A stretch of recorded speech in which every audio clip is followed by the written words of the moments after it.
நாங்கள் இழந்து போன எல்லாவற்றையும் எங்களுக்கு திரும்ப நீங்க தருகிறதற்காக உமக்கு நன்றி.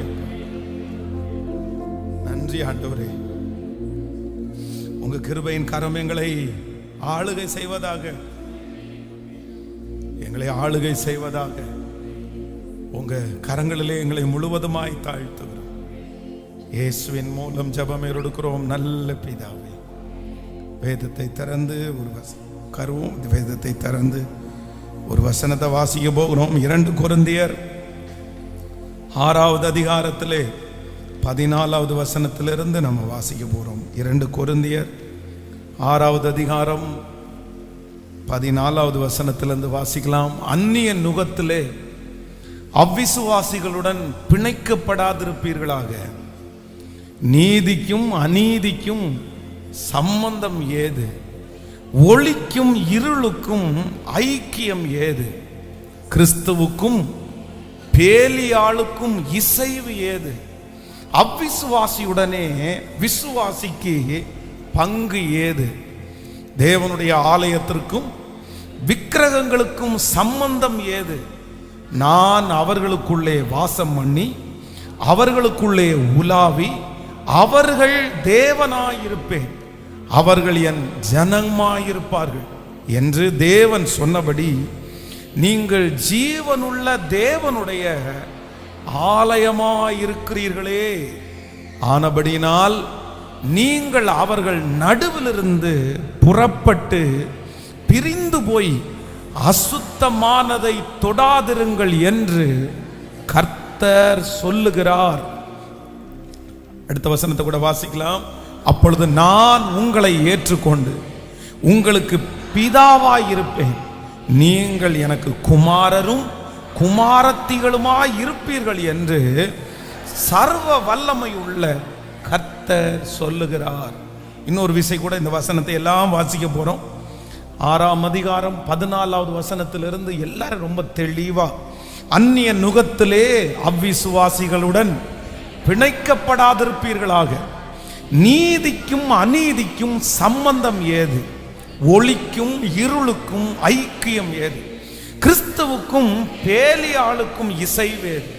அவ்விசுவாசியுடனே விசுவாசிக்கு பங்கு ஏது? தேவனுடைய ஆலயத்திற்கும் விக்கிரகங்களுக்கும் சம்பந்தம் ஏது? நான் அவர்களுக்குள்ளே வாசம் பண்ணி அவர்களுக்குள்ளே உலாவி அவர்கள் தேவனாயிருப்பேன், அவர்கள் என் ஜனமாயிருப்பார்கள் என்று தேவன் சொன்னபடி நீங்கள் ஜீவனுள்ள தேவனுடைய ஆலயமாயிருக்கிறீர்களே. ஆனபடினால் நீங்கள் அவர்கள் நடுவிலிருந்து புறப்பட்டு பிரிந்து போய் அசுத்தமானதை தொடாதிருங்கள் என்று கர்த்தர் சொல்லுகிறார். அப்பொழுது நான் உங்களை ஏற்றுக்கொண்டு உங்களுக்கு பிதாவாயிருப்பேன், நீங்கள் எனக்கு குமாரரும் குமாரத்திகளுமாய் இருப்பீர்கள் என்று சர்வ வல்லமை உள்ள கர்த்தர் சொல்லுகிறார். கர்த்தருடைய பிள்ளைகளே, இந்த இடத்திலே ஆண்டவர் ரொம்ப கடினமாய் தீவிரமாய் ஆண்டவர் ரொம்ப சத்தமாய் ஆண்டவர் என்ன சொல்றாருன்னா, நீங்கள் அவர்கள் நடுவில் இருந்து பிரிந்து புறப்பட்டு போங்கள். ஆனபடினால் நீங்கள் அவர்கள் நடுவிலிருந்து புறப்பட்டு பிரிந்து போய் அசுத்தமானதை தொடாதிருங்கள் என்று கர்த்தர் சொல்லுகிறார். இந்த உலகத்திலே ஆண்டவருடைய பிள்ளைகள் ரொம்ப கவனிச்சுக்க வேண்டியது என்ன அப்படின்னு சொன்னா, நம்மை சுற்றி இந்த உலகத்திலே மனிதர்களை ஆண்டவர் வைத்திருக்கிறார். நிறைய மனிதர்கள், சிலர் கிறிஸ்துவை அறிந்தவர்கள், சிலர் கிறிஸ்துவை அறியாதவர்கள், சிலர் கிறிஸ்துவுக்கு எதிராளிகள், சிலர் கிறிஸ்தவத்தை பிடிக்கிறவர்கள். இப்படி பலதரப்பட்ட மனிதர்களை நம்முடைய வாழ்க்கையிலே நம்ம சந்திக்கிறோம். சமீப நாட்களாக எல்லா மனிதர்களும் ஒண்ணுதான், நம்ம எல்லாரையுமே நம்ம நேசிக்கணும், எல்லாருமே நமக்கு தேவை, இது எல்லாமே உண்மையிலே உண்மையானது தான். ஆனா ஆண்டவருடைய பிள்ளைங்க நம்ம ரொம்ப கவனமா இருக்க வேண்டியது என்ன அப்படின்னு சொன்னா, நம்ம பழகுற மனுஷனிடத்திலே நம்ம ரொம்ப கவனமா இருக்கணும். இந்த உலகத்துல நான் அடிக்கடி சொல்லுவேன், உலகத்திலே பிசாசு பிடிச்சிருக்கிற ஒரு மனுஷனை நம்ம வெளியே கொண்டு வருவதற்கு பாடுபட வேண்டிய அவசியம் இல்லை. வேதம் சொல்லுகிறது, பிசாசு ரொம்ப அதிகமா இருந்தா இவ்விதமான பிசாசு உபவாசத்தினாலே அன்றி மற்றொன்றினாலும், அவ்வளவுதான். ரொம்ப தீவிரமா ஒரு பிசாசு இருக்குது அப்படின்னு சொன்னா அந்த பிசாசு பிடிச்ச நபர் இடத்துல இந்த பிசாசுல இருந்து விடுதலை ஆக்குறதற்கு உபவாசம் இருந்து ஜெபம் பண்ணா அந்த பிசாசு ஓடிரும். ஆனா மனிதனுடைய கையிலே சிக்கி இருக்கிற ஒரு நபரை, மனிதனுக்கு அடிமையாய் இருக்கிற ஒரு மனுஷனை வெளியே கொண்டு வருகிறது என்கிறது சுலபமானதே அல்ல. ஜெபத்தினாலோ வேத வசனத்தினாலோ சில நேரத்தில் உபவாசத்தினாலேயோ கூட கொண்டு வர முடியாது. மனுஷனுடைய கையிலே அகப்படுவது, மனுஷனுடைய கையிலே சிக்குவது அவ்வளவு மோசமானது. நம்ம இந்த சுத்திகரிப்பினுடைய ஜபத்தில் நம்ம எதுக்காக ஜெபிக்கணும் அப்படின்னு சொன்னா, சிலர் அவர்களுடைய வாழ்க்கையிலே தொடர்ச்சியா யாருடைய கையில மாட்டி இருப்பாங்கன்னா, ஏதோ ஒரு மனுஷனுடைய கையில, ஒரு மனுஷனுடைய கையில அவர்களுடைய வாழ்க்கை சிக்கி அப்படியே இருக்கும். அந்த மனுஷன் அவங்கள நடத்துவான், அந்த மனுஷன் அவங்களிடத்துல பேசுவான், அந்த மனுஷன் அவங்கள மோட்டிவேட் பண்ணுவான், அந்த மனுஷன் கூட இருக்கும்போது சந்தோஷமா இருப்பாங்க, அந்த மனுஷன் கைவிட்டா அவர்கள் தோற்று போயிடுவாங்க. இப்படியே மனுஷனுக்கு அடிபணிஞ்சு மனுஷனுக்கு பின்னாடி போகிற ஒரு கூட்டம் இருக்குது. நம்ம சுத்திகரிக்க வேண்டியது என்ன அப்படின்னு சொன்னா, ஒரு புதிய ஆண்டுக்குள்ளே நுழையும் போது ஒரு கிருபையை கர்த்தரிடத்துல வேண்டணும். நான் மனிதனுக்கு அடிமையானவன் அல்ல, எந்த மனுஷனுக்கும் அடிமையானவன் அல்ல. அவர் யாரா வேணாலும் இருக்கலாம், உங்களை நடத்துகிறவர்களா இருக்கலாம், ஊழியக்காரன் என்கிற போர்வையில இருக்கலாம், தீர்க்கதரிசி என்கிற போர்வையில இருக்கலாம். ஆனால் ஒரு மனுஷனுடைய கையிலே சிக்குவதை போல கொடுமையானது இந்த உலகத்துல ஒன்றுமில்லை. வாலிப தம்பிங்க தங்கச்சிங்க தன்னுடைய வாழ்க்கையை இழக்கிறது, எதிர்காலத்தை இழக்கிறது, ஊழியத்தை இழக்கிறது. எதுல இழக்கிறாங்க அப்படின்னு சொன்னா, ஏதோ ஒரு நபருடைய கையிலே சிக்கி அவருடைய தரிசனத்தை இழந்து, அவருடைய எதிர்காலத்தை இழந்து, அதை நம்பி தன்னுடைய வாழ்க்கையை அழித்துக் கொள்ளுகிறார்கள். ஆனா எப்படி ஜெபிக்கணும் அப்படின்னு சொன்னா, ஆண்டவரே மனுஷனுடைய கண்ணிகளுக்கு எங்களையும் எங்களுடைய பிள்ளைகளையும் கிருபையாய் தப்புவிப்பீராக. இந்த ஜெபத்தில் இருக்கிற யாராவது ஒருத்தர் நீங்க மனிதனுடைய கையிலே சிக்கி இருக்கிறீர்களா, மனுஷனை விட்டு வெளியே வர முடியாமல் தவிக்கிறீர்களா, இன்னைக்கு கர்த்தரிடத்துல ஜெபம் பண்ணி, ஆண்டவரே மனுஷனுடைய கைக்கு எங்களை நீர் தப்புவிப்பீராக, ஆமென் சொல்லுங்கள். இன்னைக்கு ஒரு 3 விதமான மனிதர்களை குறித்து, 3 விதமான இடத்துல சிக்கி இருக்கிற மனிதர்களை குறித்து உங்களுக்கு வேகமாய் சொல்லி உங்களுக்காக ஜெபிக்க போறேன். வாசிக்கலாம். 1 நாளாகமம் 27ஆம் அதிகாரத்தில் 33வது வசனத்தை வாசிக்க போகிறோம். 1 நாளாகமம் 27ஆம் அதிகாரத்தில், 1 நாளாகமம் 27ஆம் அதிகாரம் 33வது வசனத்தை வாசிக்க போறோம். அகித்தோப்பேல் ராஜாவுக்கு ஆலோசனைக்காரனாய் இருந்தான். ஆர்க்கியனாகிய ஊசாய் ராஜாவின் தோழனாய் இருந்தான். பெனாயாவின் குமாரன் யோத்தாவும் அபியத்தாரும் அகித்தோப்பேலுக்கு உதவியாயிருந்தார்கள். யோவாப் ராஜாவின் படை தளபதியாய் இருந்தான். கவனிங்க ஆண்டவருடைய பிள்ளைகளே, இந்த இடத்திலே ஒரு மனுஷனுடைய வார்த்தை, ஒரு மனுஷனுடைய பெயர் நான் குறிப்பிடுறேன். யார் அப்படின்னா அகித்தோப்பேல். இந்த அகித்தோப்பேலை குறித்து நமக்கு எல்லாருக்குமே தெரியும். இந்த அகித்தோப்பேல் யார் அப்படின்னு சொன்னா, ஒரு பெஸ்ட் கவுன்சிலர் அப்படின்னு சொன்னா, ஆலோசனை தருகிறவன். எந்த ஒரு யுத்தம் நடந்தாலும், எந்த ஒரு காரியம் நடந்தாலும் தாவீதிற்கு ஆலோசனை கொடுத்து, இப்படி இப்படியெல்லாம் செய்யலாம், இப்படி இப்படியெல்லாம் செய்யலாம், இப்படி செஞ்சா நமக்கு இப்படி வெற்றி வரும்னு சொல்லி ரொம்ப அழகாய் நேர்த்தியாய் கடவுளே நமக்கு முன்னாடி வந்து நின்று, இப்படி செய், இப்படி செய்யாத, இது செஞ்சா தவறாயிரும், இது செஞ்சா சரியாகும் அப்படின்னு சொல்லுகிற அளவிற்கு ஒரு விசேஷித்த ஞானம் உள்ளவன் தான் யார் அப்படின்னு சொன்னா இந்த அகித்தோப்பேல். ஆனா இந்த அகித்தோப்பேலுடைய முடிவு ரொம்ப மோசமான முடிவாய் போயிருச்சு. தன்னுடைய இவ்வளவு பெரிய கவுன்சிலராய் இருந்து, தாவீதிற்கு ஒரு கவுன்சிலராய் இருந்த இந்த அகித்தோப்பேல் தன்னுடைய வீட்டிற்கு போய் தன்னுடைய கிராமத்திற்கு போய் சகல காரியத்தையும் ஒழுங்கு செஞ்சு அங்க சூசைட் பண்ணி தற்கொலை செய்து மரிச்சு போனா அப்படின்னு வேதத்துல வாசிக்கிறோம். ஏன் இவன் இப்படி மரிச்சு போனா? இவனுடைய வாழ்க்கையில என்ன நடந்துச்சு? இவனுக்கு என்ன அங்கீகாரம் இல்லாமல் போயிடுச்சு அப்படின்னு பாத்தீங்கன்னா, இந்த அகித்தோப்பேலுக்கு ஒரு கேரக்டர் இருக்குது. என்ன கேரக்டர் அப்படின்னு சொன்னா, யாராவது அந்த ஊர்ல அந்த நாட்டுல பெரியவர்களாய் இருக்கிறார்கள் என்றால் அவர்களை போய் ஒட்டி கொள்ளுவது இவனுக்கு ரொம்ப பிரியம். அப்படின்னா இவர் ஃபர்ஸ்ட் யாரோட இருந்தாங்க அப்படின்னா தாவீதோடு இருந்தான். அன்னைக்கு இருந்ததுல தாவீது ஒரு கிங், தாவீது ராஜாவா இருந்தான். தாவீதற்கு படைத்தளபதி இருந்தார்கள். தாவீதுனுடைய வார்த்தைக்கு வெயிட் இருந்துச்சு. தாவீது தான் அந்த நாட்டிற்கே எல்லாருக்கும் தலைவனா இருந்தான். அதனால இந்த அகித்தோப்பேல் என்ன பண்ணிட்டான் அப்படின்னு சொன்னா, போய் அவனோடு சேர்ந்து கொண்டான். இப்போ இந்த தாவீது இப்பொழுது துரத்தப்பட்டு, தன்னுடைய சொந்த மகனால துரத்தப்பட்டு, அப்சலோமால துரத்தப்பட்டு இப்போ வனாந்திரத்தில் இருக்கிறான். இப்போ இந்த அகித்தோப்பேலுக்கு என்ன தோணுது அப்படின்னு சொன்னா, நம்ம இந்த தாவீதினிடத்துல இனி இருக்கிறது வேலைக்கு ஆகாது, அவனுடைய பையனிடத்துல போவோம். அவனுடைய பையனிடத்துல போய் அவனுக்கு ஆலோசனை சொல்லி அவனுக்கு ஒரு தலைவனாய் இருந்து அதன் நிமித்தமாய் அங்கீகாரம் எனக்கு கிடைச்சிரும்னு சொல்லி இந்த அகித்தோப்பேலுக்கு பின்னாடியே போய் தான் சொன்ன ஆலோசனையை இந்த அப்சலோம் ஏற்றுக்கொள்ளாததுனால தான் தற்கொலை செய்து மாண்டு போனான் என்று வேதம் சொல்லுது. நல்லா கவனிச்சுங்க. சிலருக்கு ஒரு கேரக்டர் இருக்குது. என்ன கேரக்டர் அப்படின்னு சொன்னா, பணக்காரர்களா பார்த்து பழகுவாங்க, அரசியல்வாதிகளா பார்த்து பழகுவாங்க, பெரியவங்களா பார்த்து பழகுவாங்க.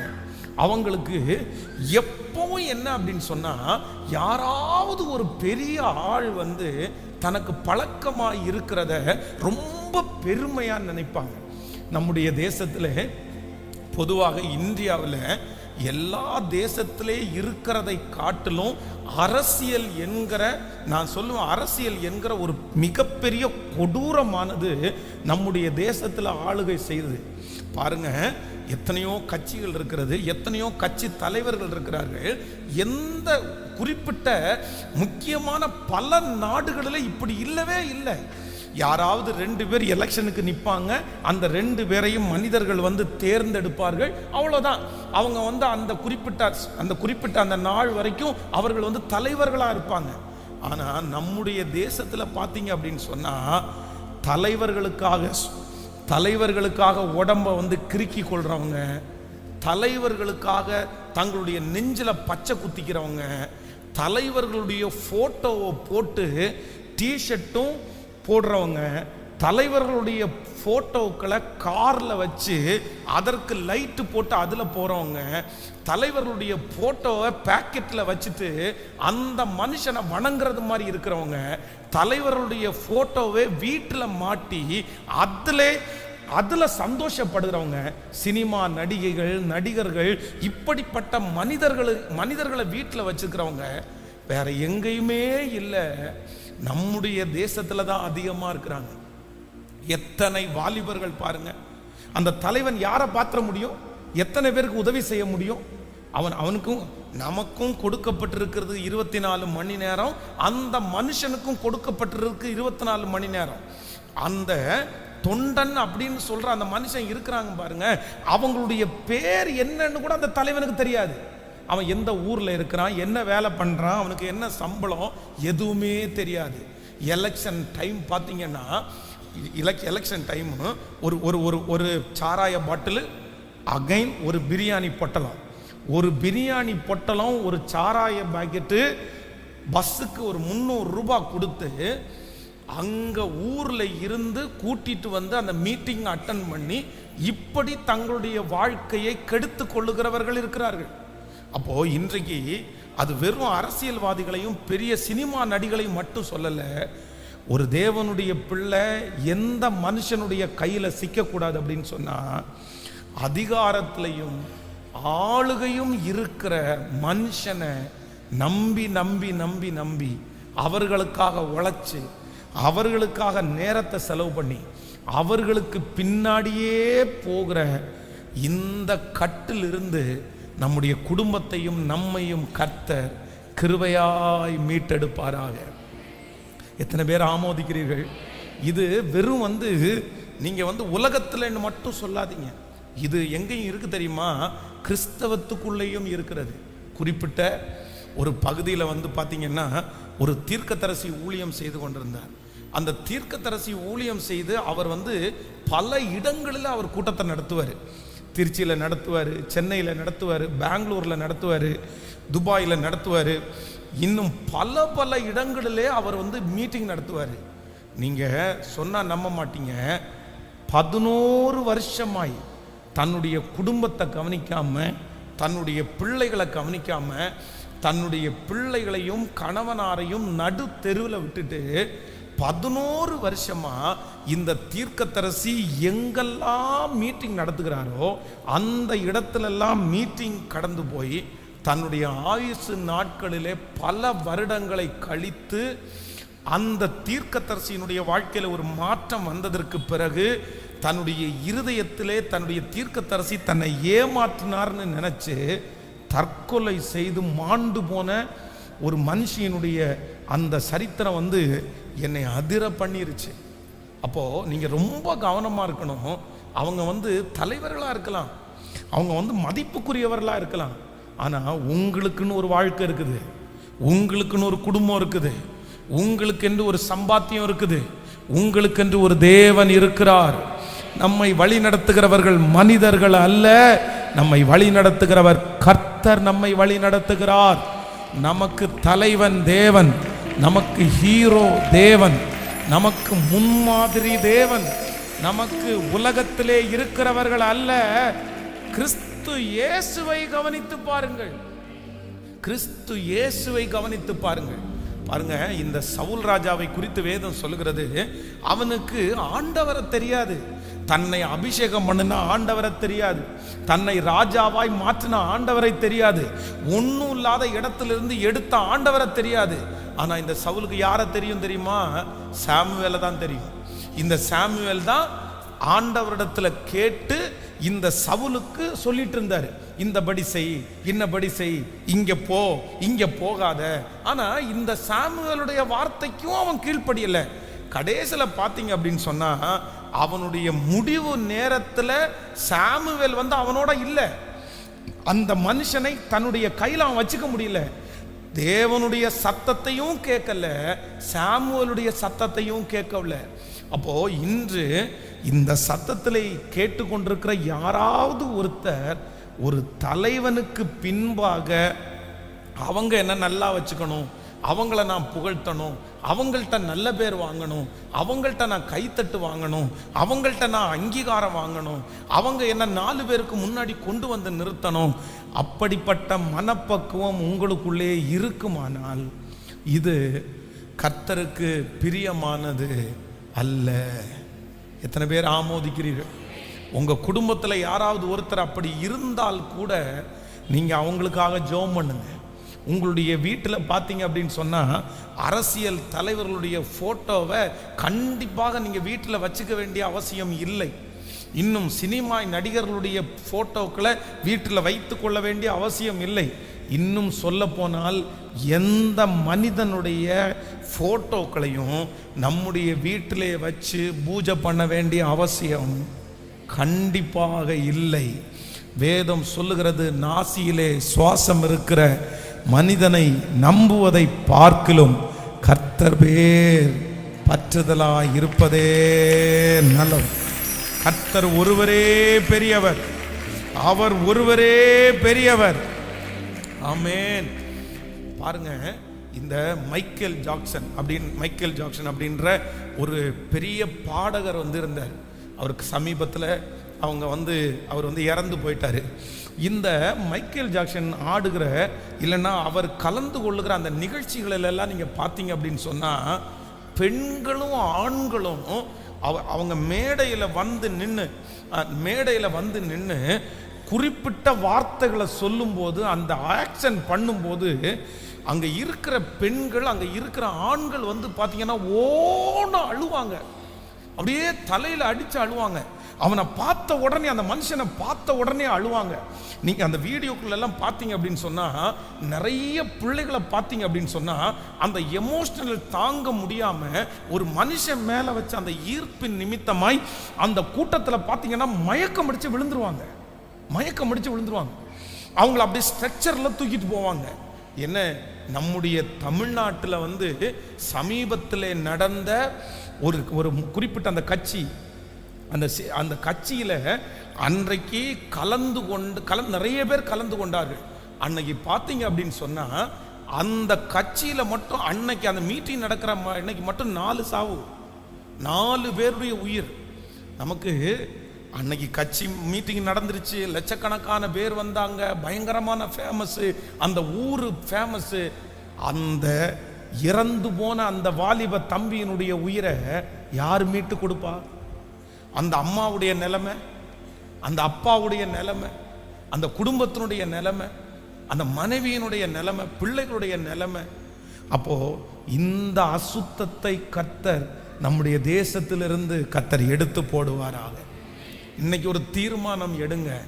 அவங்களால எவ்வளவு லாபம் இருக்கலாம், அவர்கள் எவ்வளவு நல்லவர்கள் இருக்கிறாங்க. கர்த்தர் சொல்லுகிறார், அந்த மனுஷனை விட்டு நீ என்ன பண்ண அப்படின்னு சொன்னா விலகு. சில மனிதர்களை விட்டு ஆண்டவர் விலக சொல்லும் போது நீங்க விலகாம இருந்துட்டீங்க அப்படின்னு சொன்னா, அந்த மனிதர்களால் உங்களுக்கு ஆபத்து உண்டாகும். அந்த மனிதர்களால் நீங்கள் பாடுபடுவீர்கள். அந்த மனிதர்கள் உங்களை ஆபத்தில் கொண்டு வந்து விட்டு விடுவார்கள். அந்த மனிதர்களால் நீங்கள் கிருபைகளை இழந்து விடுவீர்கள். அந்த மனிதர்களால் நீங்கள் ஆண்டவருடைய அன்பிற்கு நீங்க தூரம் ஆயிருவீங்க. கர்த்தர் சொல்லுகிறார், ஒளிக்கும் இருளுக்கும் சம்பந்தம் இல்லை. அவ்விசுவாசியோட விசுவாசிக்கு என்ன இல்லையாமா? சத்தமா சொல்லுங்க. அவங்க எவ்வளவு இந்த உலகத்துக்கு நல்லவங்களா இருந்தாலும், விக்கிரக ஆராதனை செய்கிற, இன்னும் கர்த்தரையே அறியாமல் உலகத்திற்கு விரோதமாய் போகிறவர்கள் எவ்வளவு நல்லவர்களாய் இருந்தாலும், கர்த்தருடைய பிள்ளைகள் அவர்களோடு சம்பந்தம் கலக்குவதை கர்த்தர் என்ன பண்ணலைன்னா, சத்தமா சொல்லுங்க, எல்லாரும் சொல்லுங்க. ஒரு வாலிப தம்பியா இருக்கலாம், தங்கச்சி, உன்னுடைய வாழ்க்கையில் நீ ஒன்றை ரொம்ப அழகாய் கற்றுக்கொள். உன்னை நிறைய பேர் உன்னை அப்படியே தட்டி கொடுக்கலாம். நீ இவனுக்கு பின்பாக போ, இந்த மனுஷனுக்கு பின்னாடி போ. ஆனால் உன்னுடைய வாழ்க்கையில் ஒன்று மட்டும் நினச்சிக்கோ, எப்பொழுதுமே மனிதன் அல்ல, கர்த்தர் ஒருவரே உயர்ந்தவர்.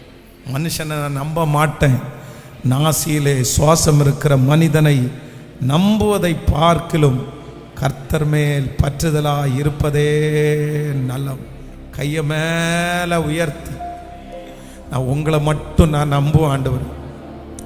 நான் எந்த மனுஷனையும் நான் நம்ப மாட்டேன். என்னை உயர்த்துகிறவர் கர்த்தர், என்னை ஆசீர்வதிக்கிறவர் கர்த்தர், எனக்கு உயர்வை தருகிறவர் கர்த்தர், எனக்கு பதவியை தருகிறவர் கர்த்தர். அந்நிய தேசத்திலே யோசேப்பை அதிகாரியாய் மாற்றுவது கர்த்தருக்கு லேசான காரியமாய் இருக்குமானால், யோசேப்பை எந்த அதிகாரியும் அவனை கொண்டு வந்து நிறுத்தவில்லை.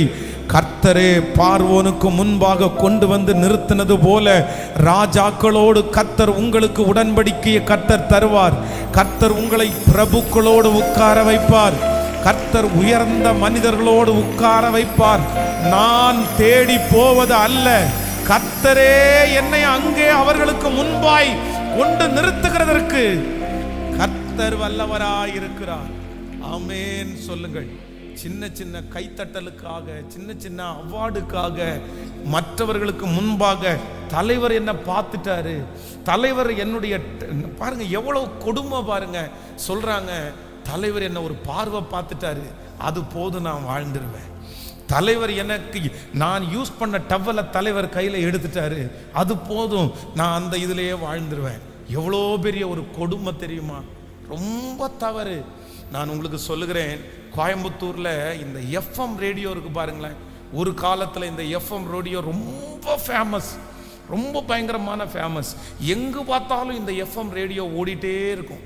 எந்த இடத்துல போனாலும் நீங்கள் ஒரு குறிப்பிட்ட வீட்டில் ஒரு வாலிப தங்கச்சி, ரொம்ப அழகான பிள்ளை, அந்த பிள்ளை ஒரே மகள் அந்த வீட்டிற்கு. அந்த அந்த மகளுக்கு திடீரென்று பார்த்தீங்க அப்படின்னு சொன்னால் மனநலமாக பாதிக்கப்பட்டுட்டா. அவள் வந்து சைக்காலஜி டாக்டர்கிட்ட ட்ரீட்மெண்ட் பண்ணாங்க. அப்போ ஜெபம் பண்ணுறதுக்காக என்ன அவங்க தாயார் கூட்டிருந்தாங்க. நான் போனேன், அந்த பிள்ளை இடத்துல உட்கார்ந்து பேசினேன். அந்த பிள்ளை இடத்துல உனக்கு என்ன பிரச்சனைன்னு கேட்டேன். அந்த பொண்ணு என்ன சொல்லிச்சு தெரியுமா? இல்லை, எஃப்எம் ரேடியோவில் இப்போ பேசுவார்ல, அந்த டைம் அந்த பிள்ளை நோட் பண்ணி வைக்குது. அந்த நேரத்தை கரெக்டாக நோட் பண்ணி வச்சுட்டு அந்த அந்த எஃப்எம்ல பேசுகிற அந்த பையன் பார்த்தீங்க அப்படின்னு சொன்னால் குறிப்பிட்ட ஒரு 45 நிமிஷம் பேசுவான். அந்த 45 நிமிஷம் பேசும்போது காதல் கதைகளை பேசுவான்.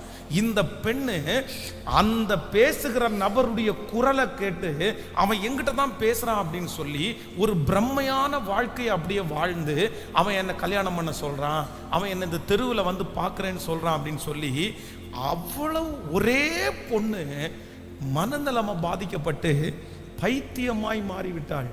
எனக்கு ஏன்னா சில மனிதர்களை வந்து நம்ம ரொம்ப கடவுளாக்கிட்டோன்னு வைங்களேன், மனுஷனை ரொம்ப ரசிக்க ஆரம்பிச்சோன்னு வைங்களேன், மனுஷனை ஆண்டவருடைய பிள்ளைகள் நீங்கள் வந்து தேவையற்ற மனிதர்களை ரொம்ப ரசிக்க கூடாது. நம்ம ரசிக்கிறதுக்கு நம்ம ஏமாத்துறோம், அது வேண்டாம். நமக்கு ரசிக்க கூடியவர் யார் அப்படின்னு சொன்னா கர்த்தர் ஒருவர் மட்டுமே. ஆமென்.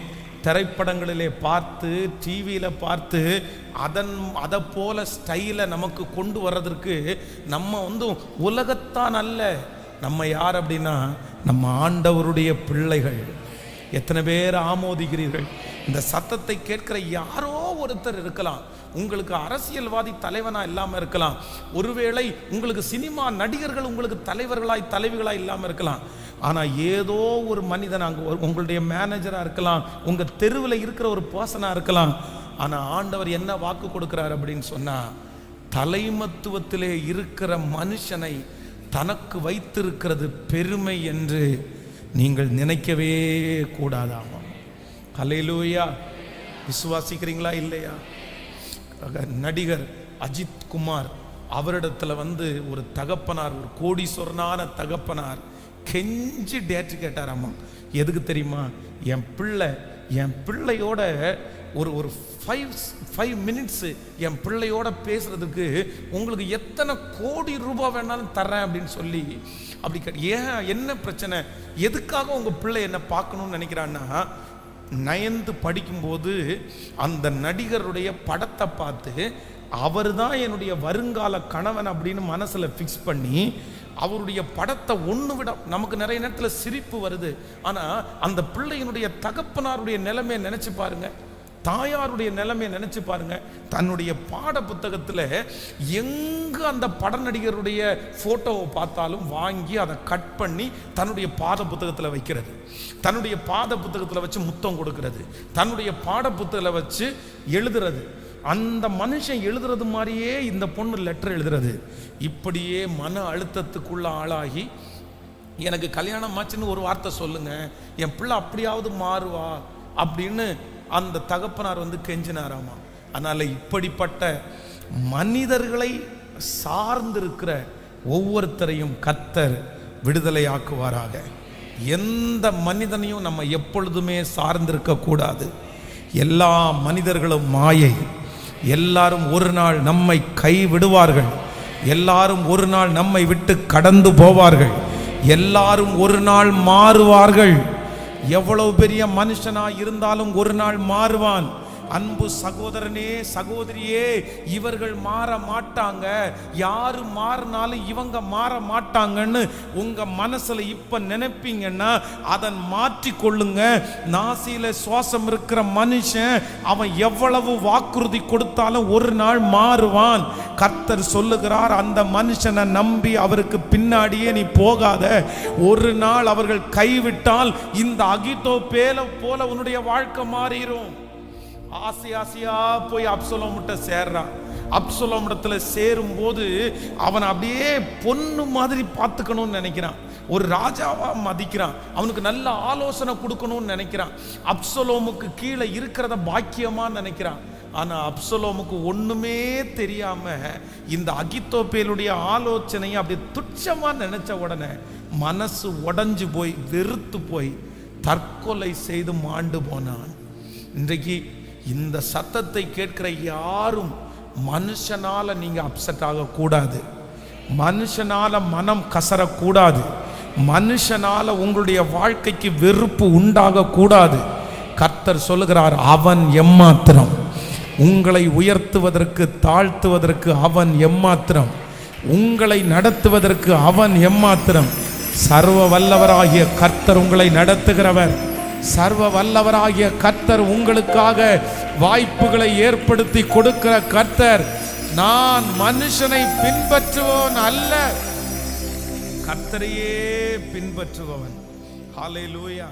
நம்பர் 1, முதலாவதாக ஃபர்ஸ்ட் எந்த மனுஷனை குறித்து எச்சரிக்கையா இருக்கணும் அப்படின்னு சொன்னா, அது ஒரு தலைவன் என்று சொல்லுகிற ஒரு மனுஷனுக்கு பின்னாடி ஓடுறதுல ஆண்டவருடைய பிள்ளைங்க ரொம்ப கவனமா இருக்கணும். எத்தனை பேர் ஆமோதிக்கிறீர்கள்? கைகளை அசைத்து ஒரு ஹல்லேலூயா சொல்லலாம். ஊழியக்காரர்களுக்கு பணிவிடை செய்வது தவறல்ல, ஊழியக்காரங்களுக்கு உதவி செய்வது தவறல்ல. ஆனா ஊழியக்காரங்க ஒரு நாளும் கடவுளா மாறிற சொல்லுங்க சத்தமா, பக்கத்துல கையை பிடிச்சி சொல்லுங்க, ஊழியக்காரங்க ஒரு நாளும் கடவுளாயிர மாட்டாங்க. நல்லா சொல்லுங்க, கடவுளாயிர மாட்டாங்க. ஆமென். எனக்கு சில மனிதர்களுடைய எண்ணமெல்லாம் புரியல, எப்படி இப்படி இருக்காங்கன்னு தெரியல. உலகத்தில் இருக்கிற சில மனிதர்கள் சில சாமியாருடைய கால்களை கழுவி அந்த தண்ணீரை குடிக்கிறாங்க. அதை ரொம்ப பாக்கியமாக நினைக்கிறாங்க. ஐயோ நமக்கு அருவருப்பாக இருக்குது, நம்ம செய் அப்படின்னு சொல்கிறோம். எதுக்கு போய் காலை கழுவியெல்லாம் தண்ணி குடிப்பியா ஐயா நீ எல்லாம்? அதுதான் ஆண்டவர் சொல்கிறாரு, வலது கைக்கும் இடது கைக்கும் வித்தியாசம் தெரியாத. நீங்கள் உலகத்தில் மட்டும் இருக்குதுன்னு நினைக்காதீங்க, கிறிஸ்தவத்திலையும் இன்னைக்கு காலை கழுவி இந்த தண்ணியை குடின்னு சொன்னால் குடிக்கிறதுக்கு ஒரு கூட்டம் இருக்கத்தான் உண்மையிலே இருக்கு, உண்மையிலே இருக்கு. ஐயோ சிலர்லாம் நடந்து கொள்ளுகிற விதத்தை பார்த்தா அவ்வளோ கொடுமையா இருக்கு. கர்த்தர் எவ்வளோ கோபமாவார்? இல்லவே இல்லை. மனுஷனை குறித்த ஒரு அறிவை கர்த்தர் உங்களுக்கு தருவாராக. நம்பர் 2, இரண்டாவதாக ஒரு தேவனுடைய பிள்ளை எந்த மனுஷனை விட்டு விலகணும் அப்படின்னு சொன்னா, வேதத்தை திறந்து ஒரு வசனத்தை வாசிக்கலாம். 2 சாமுவேலின் புஸ்தகம் 1ஆம் அதிகாரத்தினுடைய 26வது வசனத்தை வாசிக்கலாமா? 2 சாமுவேல் 1ஆம் அதிகாரம் 26வது வசனம். என் சகோதரனாகிய யோனத்தானே, உனக்காக நான் வியாகுலப்படுகிறேன். நீ எனக்கு வெகு இன்பமாய் இருந்தாய், உன் சிநேகம் ஆச்சரியமாய் இருந்தது. ஸ்திரீகளின் சிநேகத்தை பார்க்கிலும் அதிகமாய் இருந்தது. இன்னொரு விஷயம் கூட எல்லாரும் வாசிக்கலாம். என் சகோதரனாகிய யோனத்தானே, உனக்காக நான் வியாகுலப்படுகிறேன். நீ எனக்கு வெகு இன்பமாய் இருந்தாய், உன் சிநேகம் ஆச்சரியமாய் இருந்தது. ஸ்திரீகளின் சிநேகத்தை பார்க்கிலும் அதிகமாய் இருந்தது. கவனிங்க, இதுவரைக்கும் நம்ம இந்த சவுலுடைய குமாரன் யோனத்தானையும் தாவீதையும் குறித்து வாசிக்கும் போது, தன்னுடைய தகப்பன் தாவீதை வெறுக்கும் போது யோனத்தான் வெறுக்கவே இல்லை. யோனத்தான் பல இடங்களிலே தாவீதை தப்புவிச்சு விட்டுட்டார். ஆனா இந்த இடத்துல தாவீது சொல்லும் போது யோனத்தானை குறித்து என்ன சொல்றாரு அப்படின்னு சொன்னா, நீ என் மேல அன்பு வச்சிருக்கிற, நீ என் மேல பாசம் வச்சிருக்கிற, அந்த பாசம் எந்த பாசம் அப்படின்னு சொன்னா, ஒரு பொண்ணு கூட அவ்வளவு பாசம் என் மேல சொல்லுங்க. எப்பொழுதுமே உலகத்துல இந்த அன்பு அப்படின்னு சொல்றது ஆப்போசிட் செக்ஸ் இருக்குல்ல, அப்படின்னா எதிர்ப்பாளர்கள் இருக்கிறாங்கல்ல, இந்த எதிர்ப்பாளர்களுடைய அன்பு வித்தியாசமா இருக்கும். அது ஒரு பெரிய பாண்டேஜா இருக்கும். இந்த இடத்துல தாவீது சொல்லும் போது என்ன சொல்றாரு அப்படின்னு சொன்னா, நான் எத்தனையோ பேர் என்ன நேசிச்சிருக்கிறாங்க, எத்தனையோ பேருடைய அன்பை நான் பார்த்திருக்கிறேன். ஆனா உன்னுடைய அன்பு எப்படி இருக்கு அப்படின்னு சொன்னா, ஒரு பொண்ணுடைய அன்பை விட ரொம்ப சிநேகமா இருக்குது. கவனிங்க, ரொம்ப கவனமாய் நீங்கள் கவனிக்கணும். இரண்டாவது, இச்சையின் நிமித்தமாய் ஒரு நபரோடு நம்ம பாசம் வைத்திருப்போமேயானால், வேதம் சொல்லுகிறது அந்த மனிதனை விட்டு நீங்க விலகலைன்னா பெரிய ஆபத்தை நீங்கள் சந்திக்க வேண்டியது இருக்கும். சிலருக்கு என்ன அப்படின்னு சொன்னா ஒரு பெரிய பாண்டேஜ் இருக்கும். அவர்கள் தவறானவர்கள் அல்ல. அதான் நான் அடிக்கடி சொல்லி இருக்கிறேன். நம்ம எதுல ரொம்ப கவனமா இருக்கணும் அப்படின்னு சொன்னா, இந்த சோல்டை ஆத்துமா பிணைப்பு இருக்கு பாருங்க. இந்த ஆத்துமா பிணைப்பு என்கிற ஒன்று ஆண்டவருடைய பிள்ளைகளுக்கு கண்டிப்பா வந்துடவே கூடாது. நீங்க ரொம்ப கவனமா இருக்கணும். சிலர் பாருங்க, கணவனார் வேண்டான்னு சொல்லுவாங்க, ஆனா இந்த நபர் எனக்கு இருந்தா போதும்னு சொல்லுவாங்க. எனக்கு குடும்பம் வேண்டாம், எனக்கு அம்மா அப்பா வேண்டாம். இத்தனைக்கும் அவர்களுடைய உறவு ஒரு தவறான உறவு அல்ல, தவறான உறவு அல்ல. ஒரு மனுஷனை ஒரு மனுஷிய உங்களால விட முடியல அப்படின்னு வச்சுக்கோங்களேன், விட முடியலன்னு வச்சுக்கோங்களேன். அவங்களுக்கு சூழ்நிலை வரும்போது அதை விட்டுத்தான் ஆகணும். அந்த மனுஷன் இப்போ உன் வாழ்க்கையில உன் கூட டிராவல் பண்ண முடியாது, இந்த மனுஷனுடைய உறவு இதோட முடிஞ்சிருச்சு அப்படின்ற ஒரு சிச்சுவேஷன் வரும்போது, அந்த மனுஷன் இல்லாம என்னுடைய வாழ்க்கையை நான் ஓட்ட முடியாது என்கிற ஒரு சூழ்நிலைக்குள்ள நீங்க வந்துட்டீங்கன்னா, நீங்க எதுல இருக்கிறீங்க அப்படின்னு சொன்னா ஆத்துமா பிணைப்பிலே இருக்கிறீர்கள். தி வெரி டேஞ்சர், ரொம்ப மோசமானது. பாருங்க, இன்னைக்கு கல்யாணம் பார்த்தீங்க அப்படின்னா, சில பிள்ளைகள் சில பசங்க திருமணம் ஆனதுக்கு பிற்பாடு சில உறவுகளை தன்னோட கூட வச்சிருக்கிறாங்க. நிறைய பேர் சிலர் என் கூட ஃபைட் பண்ணியிருக்கிறாங்க. ஏன் பாஸ்டர் அவங்க கூட பேசக்கூடாதுன்னு சொல்றா, இவன் இவங்க கூட பேசக்கூடாதுன்னு சொல்றான். ஏன் பேசக்கூடாது? நான் என்ன தப்பா நான் பழகுறேன்? எங்களுக்குள்ள எதுவுமே இல்லை. அவன் நைட்டு 11 மணிக்கு எனக்கு ஒரு SMS பண்ணனான்னு சொல்லிட்டு இவர் குதின்னு குதிக்கிறாரு. அதுல என்ன இருக்குது? அதுல என்ன பிரச்சனை இருக்குது? அதெல்லாம் விடலாம் முடியாது. இந்த மனுஷனுக்காக நான் 15 வருஷமா நான் ஸ்நேகமா இருக்கேன், 15 வருஷமா ஃப்ரெண்ட்ஷிப்பை நாங்கள் உடைக்க முடியுமா? அப்படியெல்லாம் உடைக்க முடியாது இல்ல. அப்போ தன்னுடைய குடும்பம் இந்த இடத்துல வேண்டாம், ஆனா யார் தான் வேணும்? தான் நேசிக்கிற நபர் வேணும். ரொம்ப ஜாக்கிரதை, ரொம்ப ஜாக்கிரதை. எதுல அப்படின்னு சொன்னா, இச்சையின் நிமித்தமாய் ஒரு நபரிடத்துல நீங்க பாண்டேஜா இருப்பீங்க அப்படின்னு சொன்னா அது மிகப்பெரிய ஆபத்து. கவனிங்க, தன்னுடைய கணவனார் ஒரு பெரிய பயங்கரமான ஒரு குடிகாரர். அந்த கணவனார் நடு ரோட்டில் தண்ணி அடிச்சுட்டு போகும்போது ஒரு பஸ் அந்த மனுஷனை அடிக்குது. அந்த மனுஷனை அடிக்கும் போது அந்த மனுஷன் அந்த இடத்துல செதஞ்சு ரத்த கலரியாகி அந்த இடத்துலயே மரிச்சிட்டாரு. அந்த வீடியோவை ஒரு சிஸ்டர் காமிக்கும் போது இன்னொரு நபரோட அவர் வராங்க. இன்னொரு நபரோட என்ன சொல்றாங்க அப்படின்னு சொன்னா, ஆண்டவர் என் ஜெபத்தை கேட்டு என் கணவனாரை எடுத்துக்கொண்டார், நான் இப்ப நிம்மதியா வாழ்றேன்னு சொல்றாங்க. நிம்மதியா வாழ்றேன். இப்போ எனக்கு என் மேல சந்தேகப்படுறதுக்கு யாரும் இல்லை. இப்போ என்ன போன் பேசாதேன்னு சொல்றதுக்கு அவர் இல்லை. நான் அவரோட சித்திரவரை அனுபவிச்சேன், நான் அவரோட அவ்வளவு பாடு அனுபவிச்சேன். ஆனா நான் அவங்க 2 பேரும் என்கிட்ட பேசும்போது என்ன உணர்ந்தேன் அப்படின்னு சொன்னா, அவங்க 2 பேரிடத்துலையும் இருக்கிற உறவு சரியானது அல்ல அப்படின்னு நான் கெஸ் பண்ணேன். இதுக்கு எவ்வளவு நாள் ஓடுன்னு நினைக்கிறீங்க? இது எவ்வளவு நாள் இருக்கும்னு நினைக்கிறீங்க? நீங்க ஒரு வசனத்தை வாசிங்க.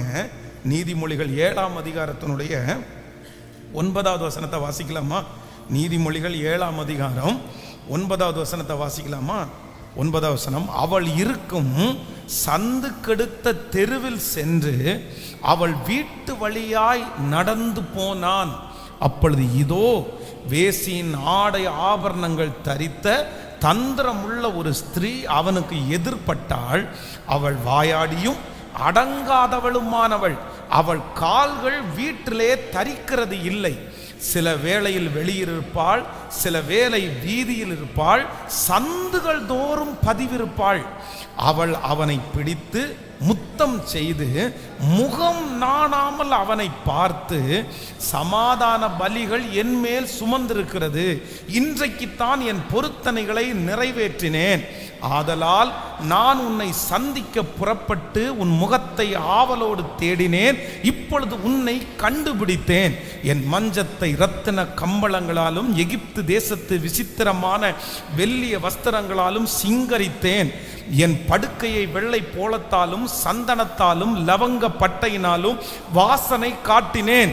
வா, விடியற்காலம் மட்டும் சம்போகமாய் இருப்போம், இன்பங்களால் பூரிப்போம்.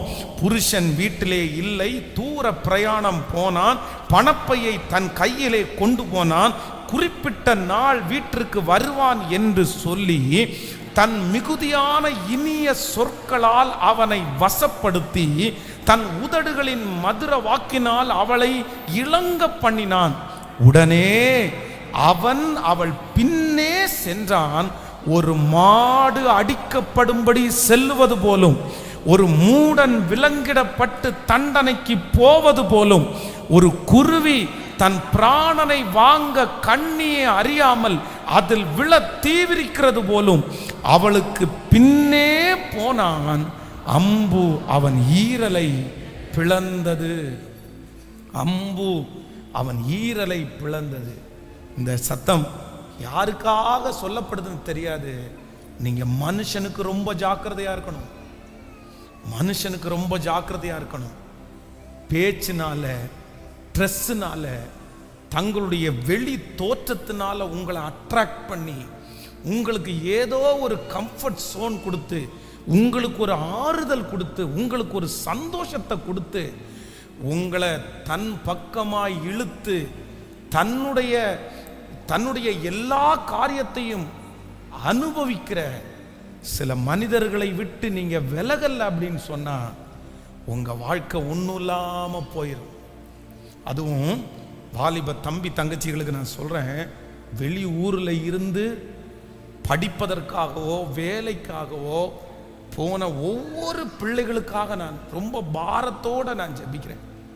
உங்களுக்காக ரொம்ப பாரப்படுறேன். அப்பா இல்லை, அம்மா இல்லை, உங்களை கண்டிக்கிறதுக்கு ஆள் இல்லை, நீங்க எந்த இடத்திற்கு போறீங்க அப்படின்றதுக்கு வாட்ச் பண்றதுக்கு ஆள் இல்லை, நீங்க ஃபோன் பண்ணி நான் ரூம்ல இருக்கிறேன் அப்படின்னு சொல்றத நம்பித்தான் ஆகணும். நம்பாம இருக்க முடியாது. ஆனா ஒன்று உங்களை அன்பாய் கேட்கிறேன், உங்களை தண்டிக்கிறதுக்கு ஆள் இல்லை, உங்களை பார்க்கறதுக்கு ஆள் இல்லை அப்படின்னு நினைச்சு உங்க வாழ்க்கைய இச்சையினால், கொஞ்ச இச்சையினால் உங்களுடைய சரீரத்தை நாசப்படுத்தி உங்களுடைய இருதயத்தை கெடுத்து அப்படிப்பட்ட ஒரு நபரோடோ ஒரு பர்சனோட உங்களுடைய பழக்கத்தை நீங்கள் வைத்து கொள்ளாதிருங்கள். அது உங்களுக்கு கடைசியில் உங்களை எங்க கொண்டு போய் விட்டுரும்னா அழிவின் பாதையில உங்களை கொண்டு போய் விட்டுரும். இன்னைக்கு ரொம்ப டேஞ்சரா போயிட்டு இருக்குது. ஒவ்வொரு அம்மா அப்பாவும் உங்களுடைய பிள்ளைகளுடைய பாதுகாப்புக்காக ஜெபம் பண்ணுங்க. ஸ்பெஷலா வெளி ஊர்ல உங்க பிள்ளைகள் வந்து தங்கி வேலை செய்வார்களானால் அவர்களுக்கு விசேஷித்த ஜெபம் தேவை. தயவு செய்து வெளியூர்ல வேலை செய்கிற பிள்ளைகளை ஏதோ ஒரு நல்ல ஊழியர்களோ இல்லை நல்ல ஊழியத்தையோடையோ சேர்த்து விடுங்க. இல்லைன்னா அவங்களுக்கு ஒரு பாதுகாப்பான இடத்தோட அவங்கள சேர்த்து விடுங்க. அவங்க சொல்ற வார்த்தையை மட்டும் நம்பி, அவர்களுடைய ஃபோன் காலை மட்டும் நம்பி உங்க பிள்ளைகள் ஏமாற்றுகிறார்களா இல்லையான்னு தெரிஞ்சு வெளுத்ததெல்லாம் பாலுன்றது மாதிரி நினைக்காதீங்க. உங்க பிள்ளைகளை 2-3 வருஷத்துல உங்களுக்கு காண கிட்டாம போயிடும். உங்க பிள்ளைகளை பிள்ளைகளாகவே பார்க்க முடியாது. உங்க பிள்ளைகளை நல்லவர்களாகவே பார்க்க முடியாது. ஏனென்றால் அவ்வளவு அசுத்தமான ஒரு உலகத்திலே நாம் வாழ்கிறோம். இந்த பெர்கனன்ட் ஆகிய பிள்ளைகள் இந்த பிரசவம் பார்க்குறாங்கல்ல, கோயம்புத்தூர்ல சில ஹாஸ்பிட்டல்கள் வந்து பிரசவத்திற்கென்று தனி ஹாஸ்பிட்டல் இருக்கிறது. அந்த ஹாஸ்பிட்டல்லே ஊழியம் செய்கிற, அந்த ஹாஸ்பிட்டல்லே வேலை செய்கிற சிலர் நம்முடைய திருச்சபைக்கு வருகிறார்கள். அவர்கள் சொல்லுகிற சாட்சியை பார்த்தீங்க அப்படின்னு சொன்னா அவ்வளவு கொடுமையான சாட்சிகளாக இருக்கும். வாலிப பிள்ளைங்க, ஸ்கூல் படிக்கிற பிள்ளைங்க, காலேஜ் படிக்கிற பிள்ளைங்க, தன்னுடைய வயிற்றில் 2 மாதமாய் 1 மாதமாய் குழந்தை இருக்குது. இந்த குழந்தை எனக்கு வேண்டாம், இந்த குழந்தைய எனக்கு அழிக்கணும்னு சொல்லி பணம் கொடுத்து, அதுவும் தகப்பன்மார் வந்து தன்னுடைய பிள்ளையை கொண்டு வந்து விட்டுட்டு அழுது எப்படியாவது என் பிள்ளையுடைய வயிற்றுலேருந்து இந்த குழந்தைய கலைச்சிருங்க அப்படின்னு அழுதுட்டே வந்து நிற்பாங்களாமா. அவ்வளோ ஒரு கொடுமையான உலகத்தில் நம்ம வாழ்கிறோம். இன்னைக்கு ஒன்று நினச்சிக்குங்க, யார் மேலேயும் அட்ராக்ஷன் ஆகி அந்நிய நுகத்திலே நம்ம என்ன பண்ணக்கூடாதுன்னா பிணைக்கப்படக்கூடாது. எத்தனை பேர் ஆமோதிக்கிறீர்கள்? வாலிப சகோதரி வேண்டாம், வாலிப சகோதரனே வேண்டாம். ஒருவேளை நீ யாரிடத்துல பழக்கம் வச்சிருக்கிறீரோ அந்த மனுஷனை விட்டு வெளியே வா. 1000 நல்ல குணம் அந்த மனுஷனிடத்துல இருந்தாலும் அது உனக்கு ஆபத்தாய் முடிந்துவிடும். உன்னுடைய கிருபையை உன்னை விட்டு எடுத்து போய்விடும். இந்த நீதிமொழிகளிலே வாசித்தது போல ஒரு குருவி தன் பிராணனை அறியாமல் விழ தீவிரிக்கிறது போல ஒரு ஆடு அடிக்கப்படும்படி தன்னுடைய அடிக்கப்படும்படி போகிறது போல நீ போயிருவ. உன்னுடைய முடிவு ரொம்ப மோசமா இருக்கும். கர்த்தர் எச்சரிக்கிறார். கர்த்தர் சொல்லுகிறார், அந்த அவிசுவாசிகளோட உனக்கு பங்கு இல்லை. ஒளிக்கும் இருளுக்கும் சம்பந்தம் இல்லை. அந்த இருளோடு நீ சேர்ந்து விட்டால் உன்னிடத்திலே இருக்கிற அந்த வெளிச்சம் அது இருளாய் மாறும். நீ இருட்டிலேயே நடப்பாய். உனக்கு வெளிச்சம் இல்லாவிட்டால் நீ போகிற பாதை உனக்கு தெரியாது. உனக்கு முன்பாக இருக்கிற ஆபத்து உனக்கு தெரியாது. உனக்கு முன்பாக கர்த்தர் உனக்கு ஆயத்தம் பண்ணி இருக்கிற தரிசனம் உன்னுடைய கண்ணுக்கு மறைக்கப்படும். அதனாலே கர்த்தர் இன்றைக்கு இந்த சுத்திகரிப்பு ஜெபத்திலே கர்த்தர் கட்டளை இடுகிறார். 2025 வருஷம் உன்னுடைய உறவு தேவ ஆவியானவரோடே தவிர அந்த மனுஷனோடே அல்ல, இந்த நபரோடே அல்ல. அந்த நபர் எனக்கு ஆறுதல் படுத்துகிற ஆறுதல் எனக்கு வேண்டாம் என்று சொல். அந்த மனுஷனிடத்திலே வருகிற கம்ஃபர்ட் எனக்கு வேண்டாம். அந்த பணம் எனக்கு தேவை இல்லை. அந்த அரவணைப்பு எனக்கு தேவை இல்லை. என்னை பாதுகாக்கிறதற்கு கர்த்தர் என் கூடவே இருக்கிறார். ஹல்லேலூயா. ஒரு தேவனுடைய பிள்ளை எதுக்காகவும் நீங்கள் தேடி வெளியில போக கூடாது. பக்கத்துல கையை பிடிச்சி சொல்லுங்க, நீங்க எதுக்காகவும் தேடி வெளியில போக கூடாது. ஆறுதலுக்காக வெளியில தேடி போக கூடாது. சொல்லுங்க, எல்லாரும் நல்ல கையை கொடுத்து சொல்லுங்க, ஆறுதலுக்காக சந்தோஷத்திற்காக நீங்க வெளியில தேடி போக கூடாது. பணத்திற்காக நீங்க வெளியில தேடி போக கூடாது. நான் சொல்றேன், கர்த்தர் உங்களை சந்தோஷப்படுத்தணும். கர்த்தர் உங்களை மகிழ்ச்சி ஆக்கணும். கர்த்தர் உங்களை ஆறுதல் படுத்தணும். கர்த்தர் உங்களை பெருமைப்படுத்தணும். உங்களுக்கு கிடைக்க வேண்டியது எல்லாம் உங்களுக்கு யாரிடத்திலிருந்து கிடைக்க வேண்டும் என்றால் கர்த்தரிடத்திலிருந்து கிடைக்கணும், ஆண்டவரிடத்திலிருந்து கிடைக்கணும். நீங்க இப்படி ஒரு பொருத்தனை எடுங்க, ஒரு பொருத்தனை எடுங்க. வெளியூர்ல இருந்து படிக்கிற பிள்ளைங்க ஆறுதலுக்காக யாரையாவது ஒருத்தரை தேடுறாங்க, சந்தோஷத்திற்காக ஃப்ரெண்ட்ஸை தேடி போறாங்க. அவனுக்கு ஏதோ ஒரு கம்ஃபர்ட் வேணும், ஏதோ ஒரு ஆறுதல் வேணும், யாராவது ஒருத்தர் அவனுக்கு பேசணும். அதுக்காக யாரையாவது ஒருத்தரை பிடிச்சிருக்கிறாங்க. கொஞ்ச நாள் தான், ரொம்ப நாள் இல்ல. நீ எத்தனை நாள் இந்த மனுஷனோட பழவேன்னு கேட்டா படிக்கிற வரைக்கும் தான். அதுக்கப்புறம் நான் கல்யாணம் பண்ணி போயிடுவேன், அவ்வளவுதான். கொஞ்ச நாளைக்கு தான் இந்த ஃப்ரெண்ட்ஸ், கொஞ்ச நேரத்துக்கு தான். இல்ல, அந்த சமயத்திற்கு ஒரு ஆசீர்வாதத்திற்காக, ஒரு கம்ஃபர்ட்டுக்காக நீங்க யார கூட வச்சிருக்கிறீங்களோ நீங்க நீங்க நினைச்சுக்குங்க, அந்த விஷயத்தினால நீங்க ரொம்ப பாதிக்கப்படுவீங்க. எங்கேயுமே தேடி போக கூடாது, எங்கேயுமே தேடி போக கூடாது. எதையுமே வெளியில தேடக்கூடாது. எல்லாத்தையுமே எங்க தேடணும் சொல்லுங்க சத்தமா? கர்த்தருக்குள்ள தேடணும். அவர் கடல், அவர் முத்து. அங்க இல்லாத ஆறுதல் வேற எங்க இருக்குது? அங்க இல்லாத சந்தோஷம் வேற எங்க இருக்குது? அங்க இல்லாத உயர்வு வேற எங்க இருக்குது? அவரை மாதிரி யாராவது ஒருத்தர் ஆறுதல் படுத்த முடியுமா? யாருமே ஆறுதல் படுத்த முடியாது. அதனால வாலிப தம்பி தங்கச்சி, இன்னைக்கு கர்த்தர் உனக்கு எச்சரிப்பாய் சொல்லுகிறார். ஒவ்வொரு தேவ பிள்ளைகளுக்கும் எச்சரிப்பாய் சொல்லுகிறார்.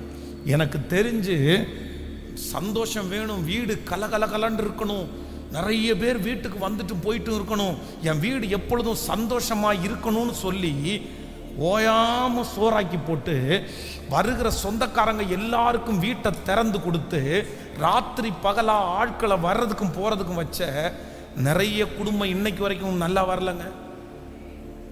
இன்னைக்கு வரைக்கும் நல்லா வரலங்க. அவங்க சந்தோஷத்தை தேடி ஓடிட்டே இருக்காங்க. பாருங்க, சிலருக்கு வெள்ளிக்கிழமை இரவு ஆக வேண்டாம், வெள்ளிக்கிழமை இரவு ஆன உடனே உடனே பிளான் போடுவாங்க. நாளைக்கு லீவு, எந்த ஊருக்கு போகலாம், எங்கே டூருக்கு போகலாம், எங்கே போய் சாப்பிடலாம். அப்படி நான் சொல்கிறேன், நீங்கள் டூருக்கு போகிறத தான் தப்பு சொல்லலை, நீங்கள் சாப்பாட்டுக்காக வெளியே போகிறத தவறு சொல்லலை. ஆனால் சிலர் என்ன அப்படின்னு சொன்னால், அவர்களுக்கு சந்தோஷத்துக்காக எங்கேயாவது ஒரு இடத்துல போகணும், எங்கேயாவது ஒரு இடத்துல போகணும். நீங்கள் பாருங்க, அப்படி பிளான் பண்ணி திட்டம் போட்டு கார் எடுத்து சோத்தை செஞ்சு இங்கே தக்காளி சாதமும் அப்புறம் தயிர் சாதமும் பண்ணிட்டு கட்டிட்டு போவாங்க. வரும்போது பார்த்தீங்கன்னா முக்காவாசி பேர் சண்டை போட்டு தான் வருவாங்க, சண்டை போட்டே வருவாங்க. ஏன் தெரியுமா? ஆறுதலுக்காக, சந்தோஷத்திற்காக.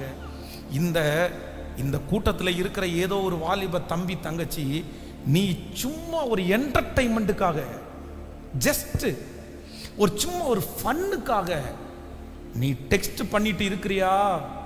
உன் அபிஷேகத்தை நீ இழந்துராத, உன் எதிர்காலத்தை நீ இழந்துராத. சும்மா just time pass, just time pass. ஒரு சின்ன ஒரு ஜாலி கர்த்தர் பார்க்கிறாரா அப்படின்னா, உன்னுடைய டைம் பாஸ் அந்த மனுஷனோட அல்ல. அது ஒரு நாள் பாம்பு மாதிரி நிற்கும், அது ஒரு நாள் உனக்கு விரோதமாக குற்றம் சொல்லும், அது ஒரு நாள் உன்னை விழத்தள்ளும். என்னமோ ஆண்டவர் உங்களையும் என்னையும் கிருபையா காப்பாற்றி கிருபையா வச்சிருக்கிறார். ஆண்டவர் தப்பு வைக்கிறார், ஆண்டவர் நம்மளை பாதுகாக்கிறார். என்னுடைய சந்தோஷம் எங்க அப்படின்னு சொன்னா, நான் கர்த்தருக்குள் சந்தோஷமா இருப்பேன். ஆமென் சொல்லுங்கள். கையை மேல உயர்த்தி எல்லாரும் சொல்லுங்க. நான் ஆறுதலுக்காக எங்கேயும் போகக்கூடாது, நான் உயர்வுக்காக யாரையும் தேடி போகக்கூடாது, நான் சந்தோஷத்திற்காக எங்கேயும் தேடி போக வேண்டாம். என்னை சந்தோஷப்படுத்துகிற நீர் என்னோடு கூட இருக்கிறீர். நான் எந்த இடத்திற்கு போனாலும் அந்த இடத்திலே உம்மை நினைப்பேன், உம்மை எனக்கு முன்னாடி வைப்பேன். அந்த டூருக்கு போற இடத்துல கூட எனக்கு முன்னாடி நீங்க தான்ப்பா இருக்கிறீங்க. கர்த்தர் எப்பொழுதும் எனக்கு முன்பாக வைத்திருக்கிறேன். அவர் எனது வலது வருஷத்தில் இருக்கிறபடியினால் நான் அசைக்கப்படுவதில்லை, நான் அசைக்கப்படுவதில்லை, நான் அசைக்கப்படுவதில்லை. கைகளை உயர்த்தி சொல்லுவோம், இயேசுவே தேவரீர் என்னோடு கூட இருக்கிறீர், தேவரீர் என்னோடு கூட இருக்கிறீர். உமது கோலும் உமது தடியும் என்னை தேற்றும், என்னை தேற்றும். என் சத்துருக்களுக்கு முன்பாக எனக்கு ஒரு பந்தியை ஆயத்தப்படுத்தி, என் தலையை எண்ணெயினால் அபிஷேகம் பண்ணி, என் பாத்திரத்தை நிரம்பி வழிய பண்ணுகிற ஒரு கர்த்தர் என்னோடு கூட அவர் இருக்கிறார், என்னோடு கூட இருக்கிறார். ஹல்லேலூயா. நம்பர் 1, முதலாவதாக இந்த சுத்திகரிப்பு ஜெபத்துல கர்த்தர் வாக்கு கொடுக்கிறார், அந்த மனுஷனை விட்டு வெளியே வந்துரு, அந்த மனுஷியை விட்டு வெளியே வந்துரு. யாரும் மனுஷனுக்கு அடிமையாக கூடாது, யாரும் மனுஷிக்கு அடிமையாக, சொல்லுங்க சத்தமா சொல்லுங்க, அடிமையாக கூடாது. நம்பர் 1, முதலாவதாக யாரை விட்டு வெளியே வரணும் அப்படின்னு சொன்னா, நம்மை கண்ட்ரோல் பண்ணி தலைமைத்துவத்திலே இருக்கிற ஹீரோ அப்படி நமக்கு தோற்றம் அளிக்கிறவருடைய கையில நம்ம மாட்டிடக்கூடாது. நம்பர் 2, இரண்டாவதாக ஆத்துமா பிணைப்பு. ஆத்துமா பிணைப்பு அப்படின்னா, இச்சையினால் ஒரு மனிதனுக்கு பின்னாடி நான் என்ன பண்ணக்கூடாதுன்னா போகவே கூடாது, அது டேஞ்சர். அவங்கள விட்டு வெளியே வந்துருங்க. கர்த்தர் சொல்லுகிறார், ஒளிக்கும் இருளுக்கும் சம்பந்தம் இல்லை. ஸோ ஆமேன் சொல்லுங்கள் பார்க்கலாம். இந்த ப்ரூக்ஃபீல்ட்ஸ் உங்களுக்கு தெரியும் அப்படின்னு நினைக்கிறேன். ப்ரூக்ஃபீல்ட்ஸ் ஒரு மால் இருக்குது. இந்த மாலில் ஒரு நாள் நானும் பாஸ்டமாவும் போய் நிற்கும்போது, ஒரு நம்ம சர்ச்சில் ஒர்க் பண்ணுற ஒருத்தங்க அங்கே இதுவாக இருக்காங்க, என்னென்னா செக்யூரிட்டியாக இருக்காங்க. அப்போ அந்த செக்யூரிட்டி அவங்க பக்கத்தில் உட்காந்து பேசிகிட்டு இருக்கும்போது, உள்ளே இருந்து ஒரு பெண், ஒரு சிஸ்டர் தன்னுடைய பேகை அதில் வச்சு உள்ளே வர்றாங்க. வந்த உடனே ஒரு 2 பேருக்குமே இப்போ நியூலி மேரிடு மாதிரி தான் தெரியுது. எப்படின்னா, ஒரு சின்ன குழந்தை இருக்கும், ஒரு 40 வயசு இருக்குன்னு வச்சுங்களேன். கணவனார் அங்கேருந்து வர்றாரு. வந்த உடனே அந்த மனைவியை பார்த்து, அவர் ஏற்கனவே மாலுக்குள்ளே தான் இருக்காரு. இந்த பொண்ணு அவங்க சிஸ்டர் வந்து அப்போ தான் வர்றாங்க.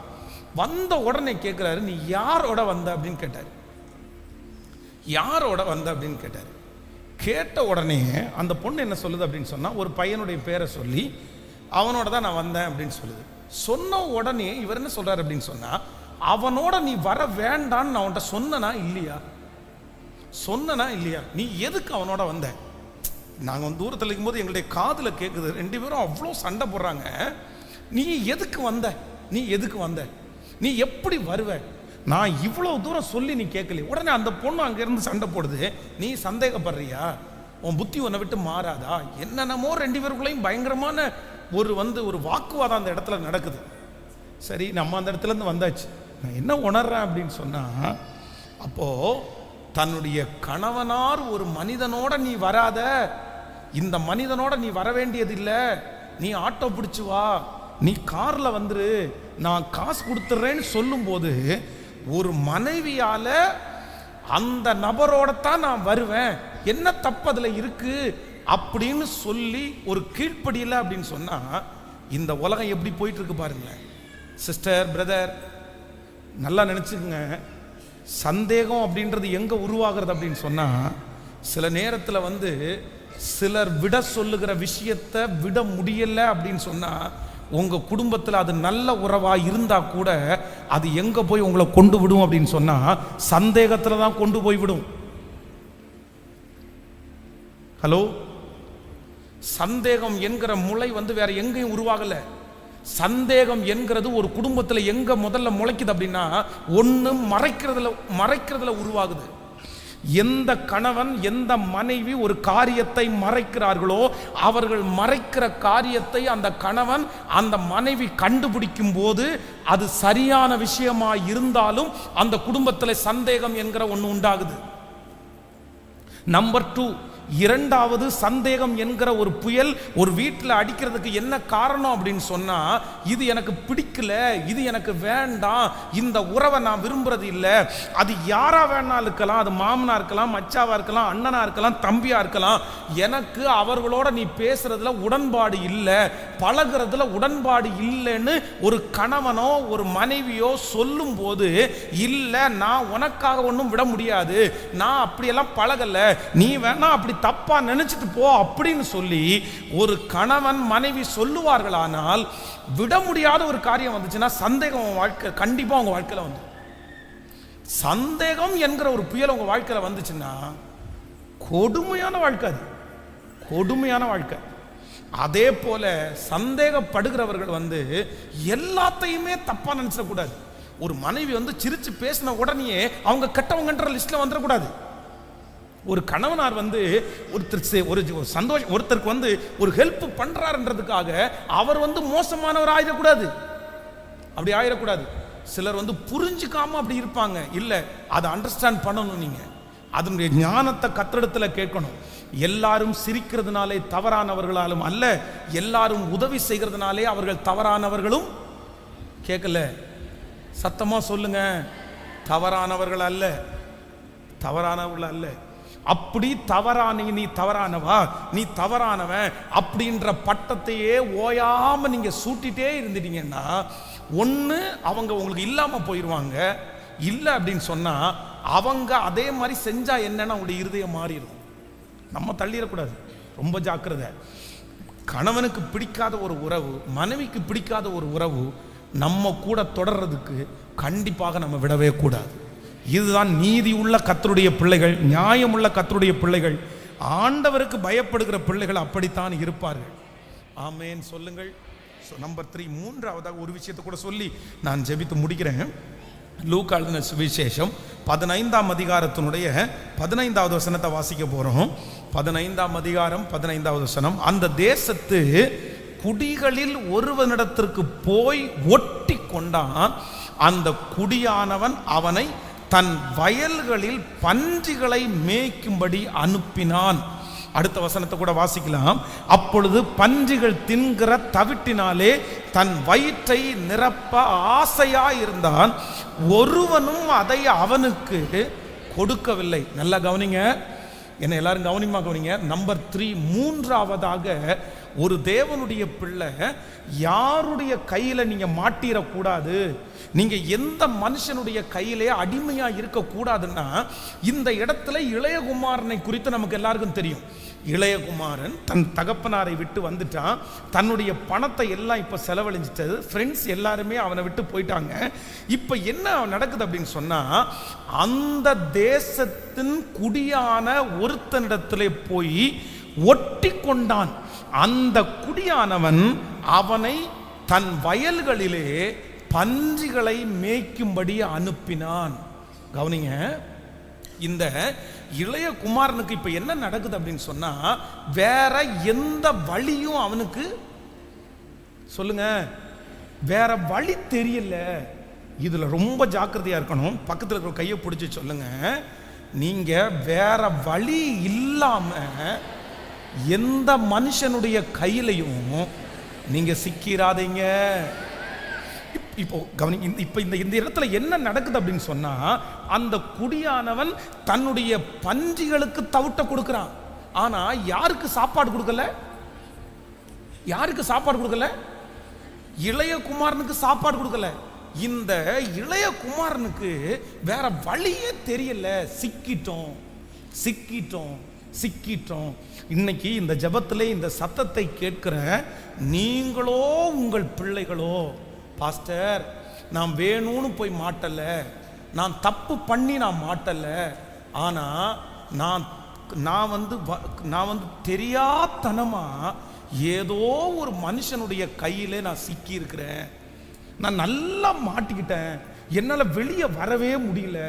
நான் வெளியே வந்தா என்னை மிரட்டுறாங்க, நான் வெளியே வந்தா எனக்கு ஆபத்து, நான் வெளியே வந்தா என்ன பேரை கெடுத்துருவாங்க. இந்த மாதிரி ஏதோ ஒன்று உங்க மனசுல திரும்ப திரும்ப சொல்லி அந்த மனுஷனை விட்டு, அந்த குடும்பத்தை விட்டு, அந்த நபரை விட்டு வெளியே வராம உங்களை அடிமணிச்சு வைக்கும்னா, நான் நம்புறேன் நீங்க எழுந்து நான் என் தகப்பனாரிடத்திற்கு போவேன், பரவாயில்ல, என்ன நடந்தாலும் பரவாயில்ல, அந்த மனுஷன் எதிர்த்தாலும் பரவாயில்ல, அந்த இடத்துல தோல்வி வந்தாலும் பரவாயில்ல, நான் அதனால ஒதுக்கப்பட்டாலும் பரவாயில்ல, அந்த இடத்துல இனி இருக்க மாட்டேன்ற ஒரு முடிவை நீங்க கண்டிப்பா எடுக்கணும். இந்த சத்தத்தை கேட்கிற யாரோ ஒருத்தரிடத்துல ஆண்டவர் பேசுறாரு, பிரதர் நீங்க தப்பு பண்ணி போய் மாட்டல, ஆனா உங்களை அழகா உங்களை இப்ப கடன் வாங்கி கொடுத்தோ, இல்லைன்னா பணம் வாங்கி கொடுத்தோ, உங்களை ஜாமீன் கையெழுத்து போட வச்சோ, என்னமோ ஒன்ன உங்களுக்கு வச்சு உங்களை அழகா லாக் பண்ணி நீங்க அவங்கள விட்டு வெளியே போகவே முடியாது என்கிற ஒரு சூழ்நிலையில யாராவது ஒருத்தர் உங்களை மாட்ட வச்சிருப்பாங்கன்னா, இன்னைக்கு நீங்க ஜெபம் பண்ணுங்க. உங்களை அந்த இடத்திலிருந்து எடுத்துட்டு போகிறதற்கு என் தேவனாகிய கர்த்தர் ஒரு உதவியை அனுப்புவார், நிச்சயம் அனுப்புவார். அந்த மனுஷனுடைய கையிலிருந்து நீங்க வெளியே வருவீங்க. அந்த கட்டை உடைக்கிறதற்கு கர்த்தராலே முடியும். ஆண்டவரால் உடைக்க முடியாத கட்டு என்று ஒன்றுமே இல்லை, ஒன்றுமே இல்லை. கர்த்தர் அதை செய்வார். ஆமென் சொல்லுங்கள்.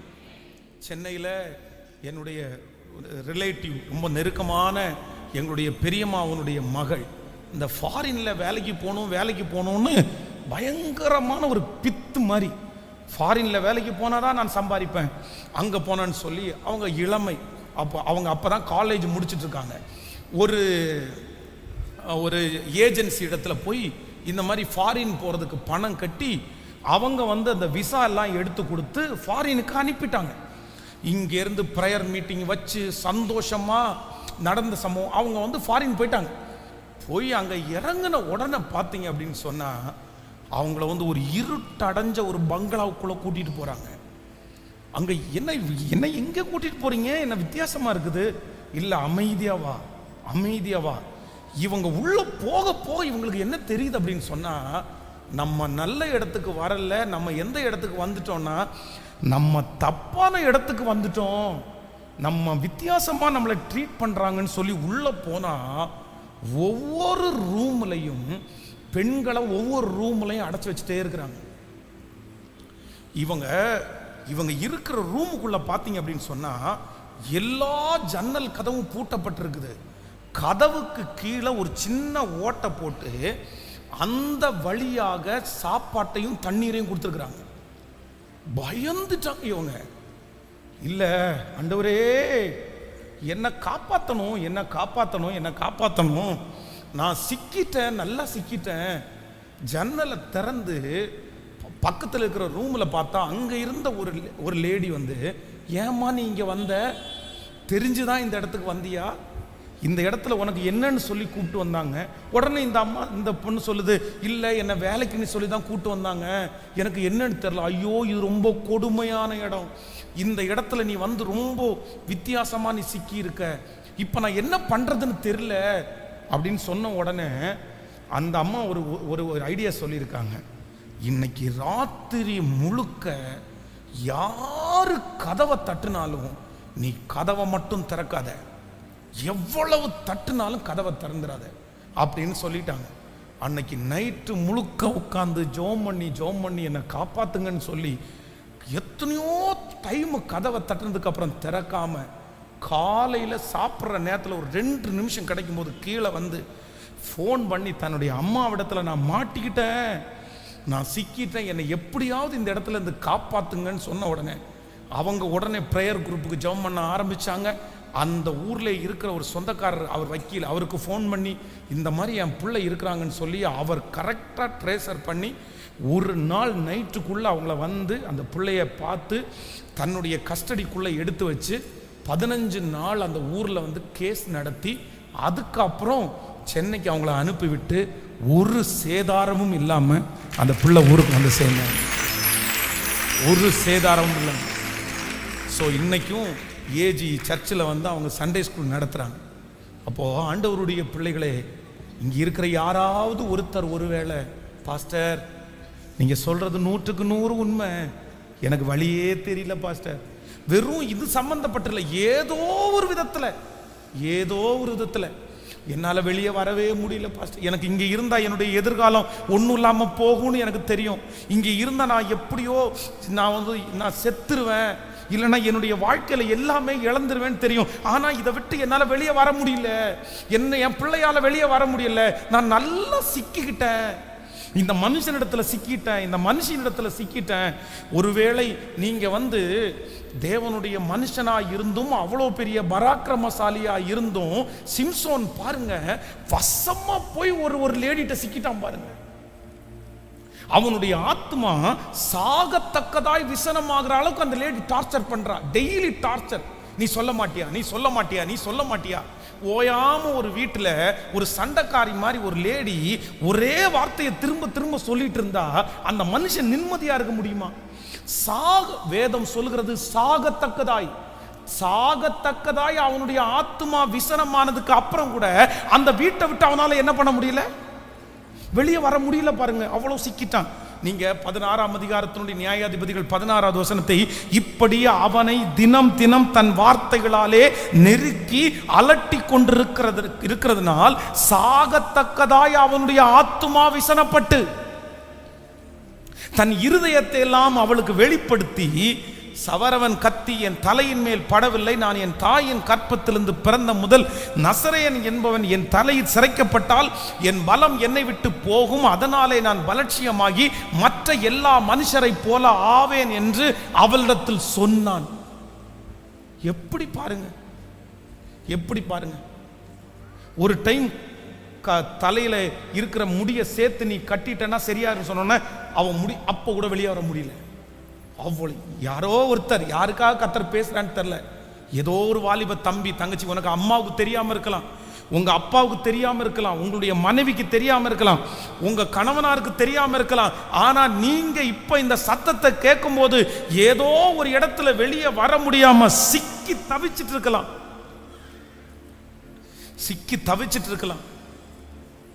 என்னுடைய மனைவிக்கு இதை சொல்லவே முடியாது பாஸ்டர், என் கணவனாருக்கு இதை சொல்லவே முடியாது, என்னுடைய அம்மா அப்பாவுக்கு இதை சொல்லவே முடியாது, நான் என்னுடைய லைஃப்பை நினைச்சாலே எனக்கு அவ்வளோ கஷ்டமா இருக்குது, நான் என்ன செய்வேன்? இல்ல, துணிஞ்சு நில்லுங்க, தைரியமா எழும்புங்க, பலத்தோட அந்த இடத்துல இருந்து எழும்புங்க. உங்களை நடத்துகிற கர்த்தர் ஒருவர் இருக்கிறார். அந்த இளைய குமாரனை மாதிரி எழும்பி நின்று நீங்க சொல்லுங்க, இளைய குமாரனை மாதிரி நீங்க சொல்லுங்க, நான் என் தகப்பனிடத்திற்கு போவேன். என் தகப்பனே, உனக்கு விரோதமாகவும் பரத்திற்கு விரோதமாகவும் நான் பாவம் செய்தேன். இனி உம்முடைய பிள்ளை என்கிறதற்கு தகுதி இல்லை. ஆனால் ஒரு வேலைக்காரனாக என்னை வைத்துக் கொள்ளும் என்று சொல்லுவேன். நிச்சயமா கர்த்தர் உங்களை தூக்கி எடுப்பார். நிச்சயமா கர்த்தர் உங்களை தூக்கி எடுப்பார். கைகளை உயர்த்தி ஹல்லேலூயா. மனுஷனுடைய கையில அடிக்கடி விழுந்துட்டே இருக்கிற உங்களை கர்த்தர் தூக்கி எடுப்பாராக. சிலர் இந்த ஜெபத்துல சொல்லலாம், பாஸ்டர் என்னுடைய பலவீனமே நான் மனுஷனுடைய கையில விழுறதுதான் பாஸ்டர் என் பலவீனமே. எப்பா பாருங்க, ஒரு 6 மாசம் நான் நல்லா இருக்கிறேன், அடுத்த 6 மாசத்துல யாராவது ஒருத்தருடைய கையில நான் சிக்கிறேன், யாராவது ஒருத்தருடைய கையில சிக்கிறேன். இத்தனை நாளும் இத்தனை வருஷமும் நீங்க ஒவ்வொரு டைமும் ஒவ்வொருத்தருடைய கையில நீங்க சிக்கி இருக்கலாம்.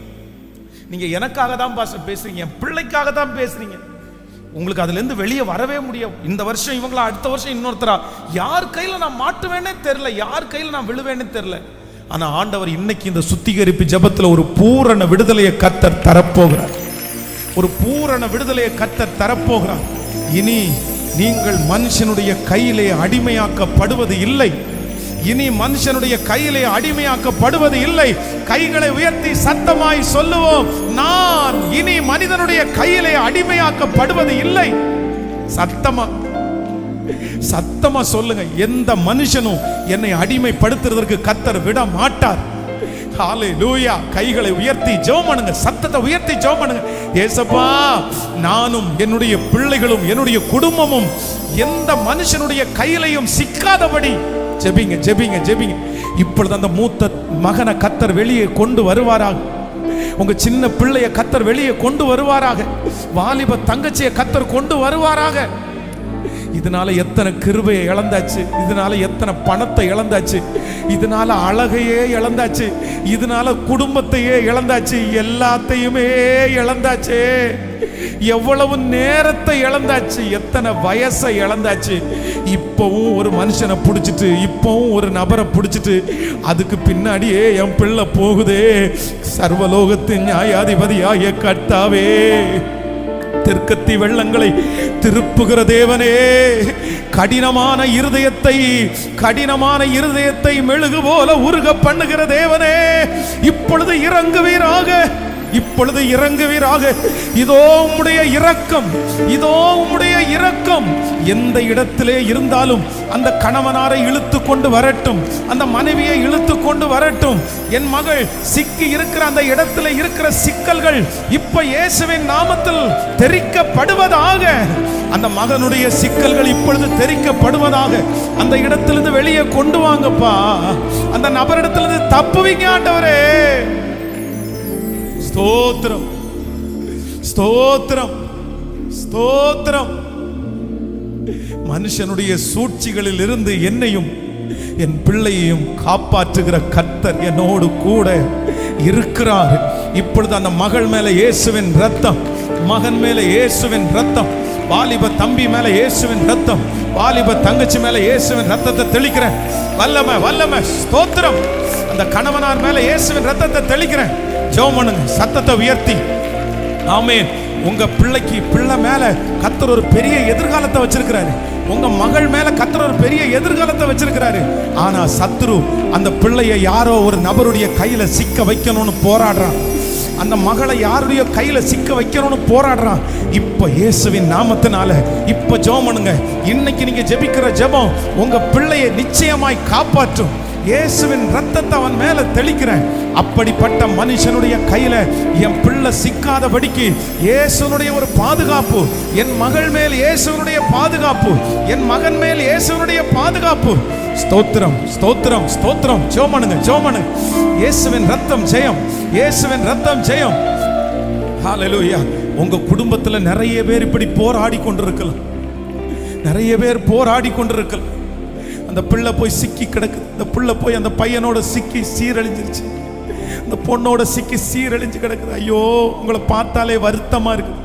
அந்த குடும்பத்தை பார்த்தாலே வருத்தமா இருக்குது. இப்படி ஒரு நல்ல பிள்ளை போய் சிக்கிருச்சு, ஒரு நல்ல பையன் போய் சிக்கிட்டானே, எப்படி கண்ணை மூடி நான் கல்யாணம் பண்ணி கொடுத்தேன், எப்படி கண்ணை மூடி இந்த வாழ்க்கையை தெரிஞ்சுக்கிட்டாங்க. ஆனா கர்த்தர் இன்றைக்கு ஒரு பெரிய பாதுகாப்பை கர்த்தர் தரப்போறாரு. இந்த ஜெபம் உங்க சன்னதியே காப்பாற்ற போகிறது. சத்தத்தை ஜெபம் பண்ணிட்டே இருங்க. எஸ், கர்த்தர் அதற்காக தான் ஜெபம் சொல்றாரு. ஆமென், ஹல்லேலூயா. ரத்தம் ரத்தம் ரத்தம் தெளிக்கிறேன், என் பிள்ளை மேல இயேசுவின் ரத்தம் தெளிக்கிறேன். வாலிப தங்கச்சி மேல இயேசுவின் ரத்தத்தை தெளிக்கிறேன். வாலிப தம்பி மேல இயேசுவின் ரத்தத்தை தெளிக்கிறேன். ஸ்தோத்திரம் ஸ்தோத்திரம் ஸ்தோத்திரம். என் பிள்ளைய கொண்டு போய் நானே சிக்க வைக்க கூடாதுப்பா, நானே சிக்க வச்சிட கூடாது. ஹல்லேலூயா. இதுக்கு எல்லாத்துக்கும் சேர்த்து நம்ம இன்னைக்கு ஜெபம் பண்ண போறோம். நம்முடைய வாழ்க்கையில கர்த்தர் நமக்கு வாக்கு கொடுக்கிறார். அந்நிய நுகத்திலே அவிசுவாசிகளுடன் பிணைக்கப்படாதிருப்பீர்களாக. ஒளிக்கும் இருளுக்கும் சம்பந்தம் ஏது? அவ்விசுவாசிகளுடைய விசுவாசிக்கு பங்கு ஏது? கிறிஸ்துவுக்கும் பேலியாளுக்கும் இசைவு ஏது? அதனால நமக்கு எப்பொழுதும் மனிதனோட என்ன இல்லைன்னா சம்பந்தம் இல்லை. மனுஷங்க நம்மளை எப்பவுமே அடிமைப்படுத்த, நம்ம சுயாதீனம் உள்ளவர்கள், நம்ம சுயாதீனம் உள்ளவர்கள். சொல்லுங்க, நம்ம சுயாதீனம் உள்ளவர்கள். நம்மளை அவர் கண்ட்ரோல் பண்ணணும், நம்மளை அவர் கண்ட்ரோல்ல வைக்கணும். அவர் கட்டுப்பாட்டின் ஆவியானவர், அவர் தான் எனக்கு கண்ட்ரோல் பண்ணணும். கர்த்தர் இந்த 2வது நாள் ஆண்டவர் அந்த மகிமையை நம்மத்துல ஊற்ற போறார். இந்த 2வது நாள் ஜெபம் நமக்கு மட்டுமல்ல, நம்முடைய சன்னதிக்கும் சேர்த்து இன்றைக்கு ஜெபம்.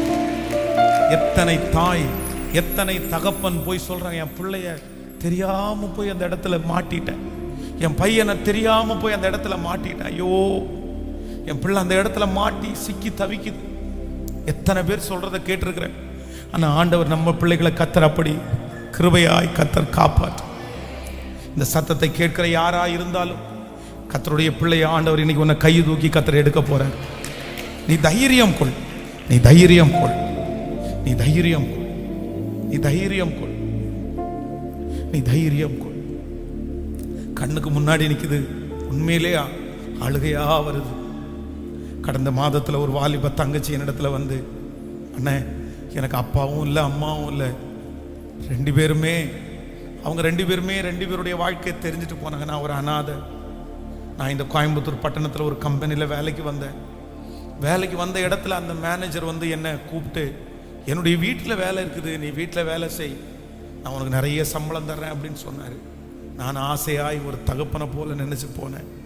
ஆனால் அந்த வீட்டில் போனதுக்கு பிற்பாடு தான் எனக்கு தெரியுது, இந்த மனுஷன் ரொம்ப சூழ்ச்சி பண்ணிட்டான், என்னை மெஸ்மரைஸ் பண்ணிட்டாங்க, என்னை ரொம்ப அடிமைப்படுத்திட்டான்.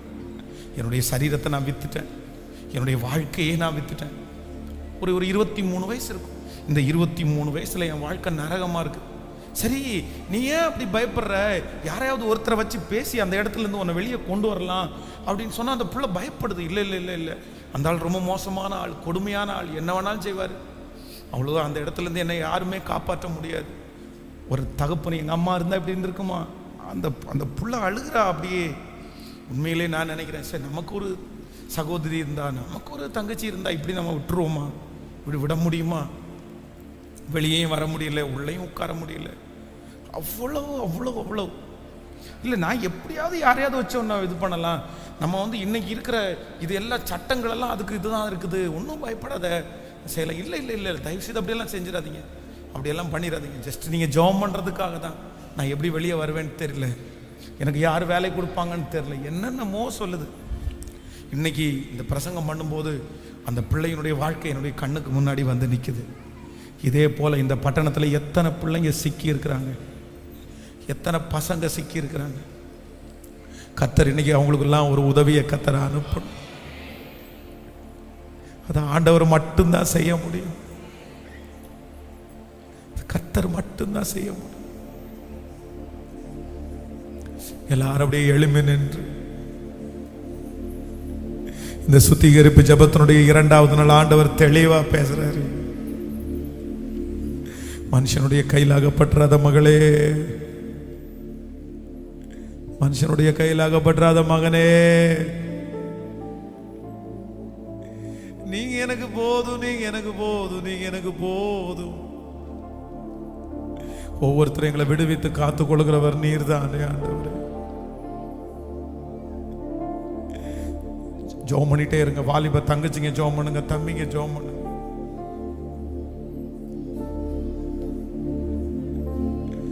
ஹல்லேலூயா. வாலிப மகளே,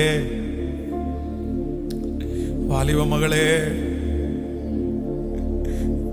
நீ மனுஷனுடைய ஆசைக்கு இணங்கி நீ உன் வாழ்க்கையை கெடுத்துறாதப்பா. வாலிப மகனே, உன் ஆண்டவர் ரொம்ப நம்புறாருப்பா. உனக்கு ஆண்டவர் நிறைய கிருபைகளை கர்த்தர் கொடுத்திருக்கிறாருப்பா. மகளே, நீ இதுக்குரியவள் அல்ல, இதுக்குரியவன் அல்ல. சத்துரு உன்னை ஒரு மனுஷனுடைய கையில மாட்டி விட்டு உன் நெஞ்ச பிளக்கணும்னு நினைக்கிறான். உன் குருவிய தள்ளுறது மாதிரி உன்னை தள்ளி உன்னை கட்டணும்னு நினைக்கிறான். உன்னுடைய சுதந்திரத்தை முழுவதுமா பறிச்சு போடணும்னு நினைக்கிறான். ஆனா உன் மேல பரிதபிக்கிற ஆவியானவர், உன்னை காப்பாற்றணும்னு நினைக்கிற ஆவியானவர் இன்றைக்கு இந்த சத்தத்தை உனக்கு தந்து கொண்டே இருக்கிறார். இல்ல, நீ அந்த இடத்துல சிக்கிர கூடாது. உன்னை அந்த இடத்துல இருந்து வெளியே கொண்டு வருவதற்கு கர்த்தர் நல்லவர்.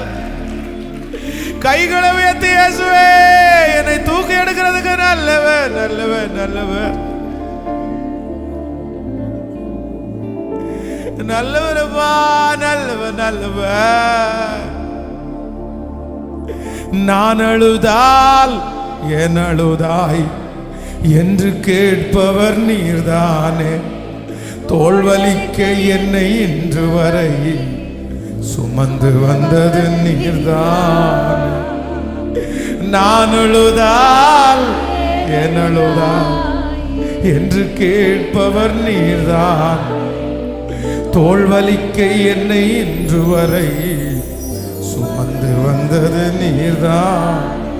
நீர் பிரியப்பட ஏதாவது நான் செய்யணும். நீர் பிரியப்பட ஏதாவது நான் செய்யணும். கைய மேல வைத்து நீர் பிரியப்பட. இதுவரையிலையும் மனுஷனை பிரியப்படுத்துறதுக்கு வாழும். நீர் பிரியப்பட ஏதாவது நான் செய்யணும். இவன் சாதித்தான் என்று ஊர் சொல்ல என் கண்களை மூடணும். இவன் சாதித்தான்